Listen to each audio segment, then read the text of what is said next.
शिवसेनेत बंड झालं त्याला रश्मी ठाकरेच कारणीभूत। सर्व राजकीय निर्णय प्रक्रियेत रश्मी ठाकरेंचा हस्तक्षेप। झी 24 तासच्या टू द पॉइंट कार्यक्रमात भरत गोगावलेंचा थेट आरोप। नारायण राणे पुन्हा शिवसेनेत येणार होते। भाजपमध्ये जाण्या अगोदर राणे शिवसेनेत येणार होते। झी 24 तासच्या टू द पॉइंट मुलाखतीत भरत गोगावलेंचा मोठा गौप्यस्फोट। इस्रायल आणि इराण युद्धाच्या भडक्यामुळे पेट्रोल डिझेलचे दर महागण्याची शक्यता।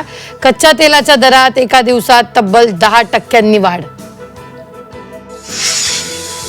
बच्चू कडूंचं अन्नत्याग आंदोलन तुर्तास स्थगित। शेतकऱ्यांची कर्जमाफी न केल्यास 2 ऑक्टोबर नंतर मंत्रालयात घुसण्याचा कडूंचा सरकारला अल्टिमेटम।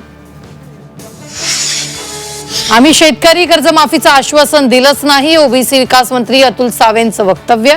जाहीरनाम्यात कर्जमाफीचा उल्लेख नसल्याचा दावा। संभाजीनगरमध्ये वीज पडून 4 मृत्यू तर 3 जण गंभीर जखमी। मृतांमध्ये 2 भावांचाही समावेश।